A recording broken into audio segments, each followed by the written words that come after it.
अंजलि मिश्रा और स्वागत है आपका हमारे चैनल में। आपको बता दें कि महाराष्ट्र से एक के बाद एक कई सारी खबरें निकलकर सामने आ रही है। सबसे पहले महाराष्ट्र में अमरावती से निर्दलीय सांसद नवनीत राणा ने एक बार फिर से उद्धव ठाकरे और उद्धव सरकार पर जमकर हमला बोला है। तो वहीं दूसरी तरफ भाजपा के कार्यकर्ता का वीडियो सोशल मीडिया पर वायरल हो रहा है, जिसमें साफ तौर पर देखने के लिए मिल रहा है कि एनसीपी के जो लोग हैं, जो गुंडे हैं, किस तरीके से उन्हें थप्पड़ मारते नजर आ रहे हैं, जिन्हें लेकर अब पुलिस स्टेशन में से लेकर कंप्लेंट कर दी गई है। आखिर क्या है ये पूरा मामला, आइए एक एक करके इसके बारे में जान लेते हैं।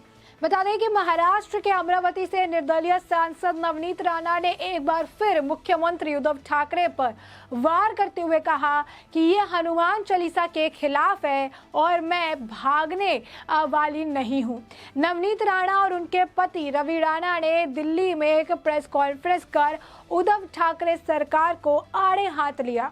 उन्होंने कहा कि उद्धव ने सत्ता का दुरुपयोग किया है और जनता इसका जवाब जरूर देगी। नवनीत ने कहा कि कल उद्धव ठाकरे ने एक सभा को संबोधित किया।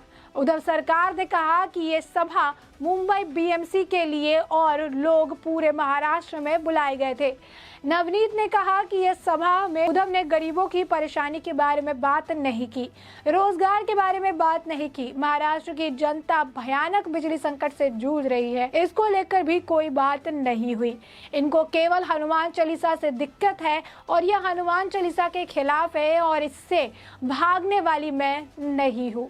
नवनीत राणा के पति रवि राणा ने भी इस दौरान महाराष्ट्र के मुख्यमंत्री उद्धव ठाकरे पर कड़ा वार किया। उन्होंने कहा कि कल इन्होंने सभा में मर्दानगी की बात कही थी। जो मुख्यमंत्री मर्दानगी की बात करता है वो खुद मर्दानगी जैसे काम नहीं करता है। एक महिला के खिलाफ राजद्रोह का मुकदमा दर्ज कराकर जेल में डालता है और कहता है कि हनुमान चालीसा महाराष्ट्र में पढ़ने की जरूरत क्या है। उन्होंने कहा कि उद्धव ने सभा में महाराष्ट्र के विकास के लिए कोई बात नहीं कही। रवि राणा ने कहा कि महाराष्ट्र की जनता आज देवेंद्र फडणवीस के काम को याद करती है और लोगों के इसी तरह के नेता की जरूरत है। बीजेपी सरकार के बाद आज 3 गुना ज्यादा बेरोजगारी बढ़ गई है। उन्होंने कहा कि उद्धव ठाकरे ने बाला साहब ठाकरे के विचार गड्ढे में डाल दिए। राणा ने कहा कि शिवसेना के संस्थापक बाला साहब ठाकरे ने पार्टी को जो राह दिखाई थी, उद्धव के नेतृत्व में शिवसेना वो राह भूल चुकी है और अब 10 जनपद के इशारे पर काम कर रही है। ऐसे में राणा दंपति ने, नवनीत राणा और रवि राणा ने मीडिया से बातचीत में आरोप लगाया कि ठाकरे ने शनिवार को मुंबई में अपनी रैली के दौरान किसानों की समस्या और बेरोजगारी तक पर बात नहीं की।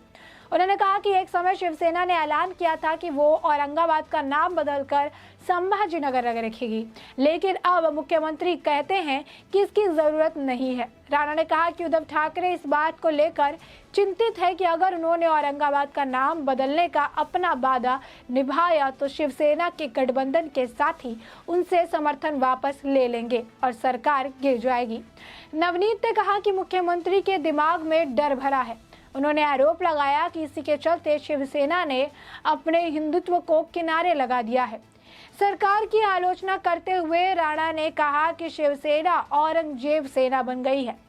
नवनीत राणा ने कहा कि एमवीए सरकार और मुख्यमंत्री उद्धव ठाकरे ने महाराष्ट्र के लिए कोई विकास कार्य नहीं किया है। अपनी शनिवार की रैली में सीएम ने बेरोजगारी पर और यहाँ पर दुर्दशा जिस तरीके से किसानों की है उस पर कुछ नहीं कहा। सीएम ठाकरे ने सत्ता के लालची हैं। उन्होंने कहा उद्धव ठाकरे हनुमान चालीसा का विरोध क्यों कर रहे हैं, वो गुंडों की तरह व्यवहार कर रहे हैं। क्या हनुमान चालीसा का पाठ करना अपराध है? नवनीत राणा ने आगे कहा, मुझे हनुमान चालीसा का पाठ करने के लिए कश्मीर क्यों जाना है। उन्होंने मुझ पर देशद्रोह का आरोप लगाया। ये गंदी राजनीति है। शिवसेना औरंगजेब सेना बन गई है। सांसद ने आगे कहा कि हिरासत में मेरे साथ दुर्व्यवहार किया गया, मेरे खिलाफ झूठे मुकदमे दर्ज किए गए। अगर रश्मि ठाकरे के साथ मेरे जैसा व्यवहार किया गया तो क्या होगा, देखते हैं कि उनको सत्ता से बाहर आने के बाद क्या होता है। उद्धव ठाकरे के नेतृत्व वाली शिवसेना पार्टी पर अपना हमला जारी रखते हुए लोकसभा सांसद ने कहा, यह दुर्भाग्यपूर्ण है कि कुछ लोग औरंगजेब की कब्र पर गए। उद्धव ठाकरे ने औरंगजेब की कब्र पर जाने वालों के खिलाफ क्यों नहीं बोला? उद्धव ठाकरे को मेरे खिलाफ चुनाव लड़ना चाहिए। उन्होंने प्रेस में बातचीत करते हुए कहा कि उद्धव ठाकरे ने औरंगाबाद का नाम संभाजीनगर रहने का वादा किया था। अपनी पत्नी नवनीत राणा के साथ प्रेस वार्ता में बोलते हुए विधायक रवि राणा ने भी महाविकास अघाड़ी की सरकार पर हमला किया और कहा कि सीएम ठाकरे द्वारा हिंदुओं को निशाना बनाया जा रहा है। राणा ने कहा कि महाविकास अघाड़ी सरकार सत्ता का दुरुपयोग कर रही है। सीएम ठाकरे द्वारा हिंदुओं को धमकाया जा रहा है, ये बहुत दुर्भाग्यपूर्ण है। आगे हनुमान चालीसा विवाद पर बोलते हुए विधायक ने कहा कि उनके साथ दुर्व्यवहार किया गया, उन्होंने हम पर देशद्रोह थोपा, हमारे घर पर हमला किया, ये बहुत दुर्भाग्यपूर्ण है। उन्होंने महाराष्ट्र के सीएम पर हमला बोलते हुए कहा कि उद्धव ठाकरे पूछते हैं कि हनुमान चालीसा का पाठ करने की क्या जरूरत है। ऐसा लगता है कि वो किसी और के इशारे पर ऐसी बातें कर रहे हैं।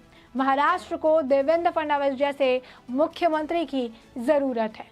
वहीं दूसरी तरफ भारतीय जनता पार्टी की महाराष्ट्र इकाई के नेता विनायक अम्बेडकर को शनिवार को पुणे पुलिस में शिकायत की कि राष्ट्रवादी कांग्रेस पार्टी ने कम से कम 20 कार्यकर्ताओं ने उनके साथ उनके कार्यालय में मारपीट की है। विनायक का आरोप है कि किसी ने उन्हें फोन किया और कहा कि उन्हें टैक्स संबंधित परामर्श लेना है। फिर फोन करने वाला ये व्यक्ति 20 लोगों को लेकर कार्यालय पहुंचे और थप्पड़ मार दिया, जिससे उनका चश्मा टूट गया। इसके बाद बीजेपी नेता विनायक ने पुलिस में शिकायत दर्ज कराई। तो वही बीजेपी नेता विनायक ने खिलाफ पुलिस में शिकायत दर्ज कराई गई है। उन पर एनसीपी के एक कार्यकर्ता ने विश्राम बाग पुलिस थाने में अंबेडकर के खिलाफ शिकायत की है और शरद पवार के खिलाफ पोस्ट लिखने का आरोप लगाया है। इस मामले पर बीजेपी नेता विनायक का कहना है कि शुक्रवार को उन्हें एक पोस्ट सोशल मीडिया पर डाली थी, जिसे लेकर एनसीपी सांसद गिरीश बापट ने माफी मांगने के लिए कहा था। उन्होंने बताया कि आज मुझे किसी शख्स ने फोन किया और कहा कि टैक्स के मामले को लेकर कुछ परामर्श करना है। यह व्यक्ति 20 लोगों को लेकर उनके ऑफिस में पहुंचा और एक थप्पड़ जड़ दिया, जिससे उनका चश्मा टूट गया। उन्होंने मामले को लेकर पुलिस में शिकायत दर्ज कर दी और मामला दर्ज करने की अपील की। बीजेपी की महाराष्ट्र इकाई नेता विनायक अम्बेडकर ने राष्ट्रवादी कांग्रेस पार्टी के कार्यकर्ताओं पर अपने साथ मारपीट का आरोप लगाया। अब इसी घटना से जुड़ा एक वीडियो भी शो महाराष्ट्र के बीजेपी अध्यक्ष चंद्रकांत पाटिल ने सोशल मीडिया पर शेयर किया है, जिसमें एक शख्स विनायक अम्बेडकर को थप्पड़ मारते नजर आया।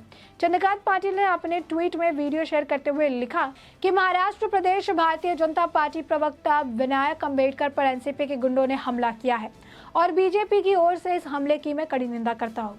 इन एनसीपी गुंडों को तुरंत निपटा जाना चाहिए। आपको बता दें कि इससे पहले बीजेपी नेता किरीट सोमैया पर हमले की खबर से खूब सुर्खियां बिटोरी थी।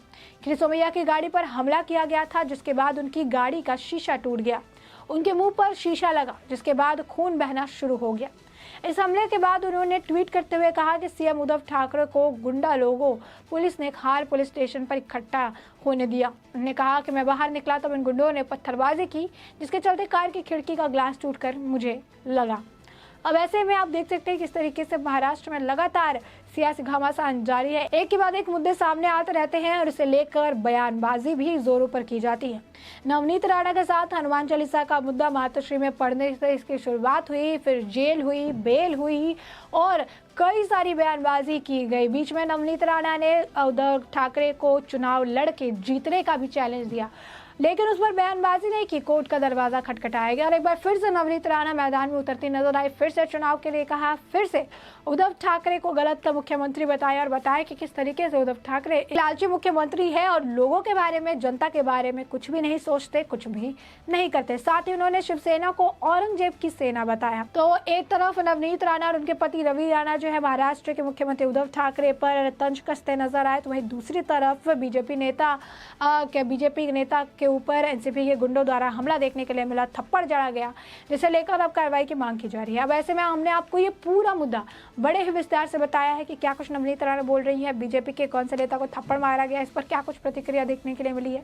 अब ऐसे में आपने ये पूरा मामला बड़े ही विस्तार से जान और समझ लिया है और अब इस पूरे मामले पर आपकी भी जो राय हो हमें कमेंट सेक्शन में कमेंट करके जरूर बताएं।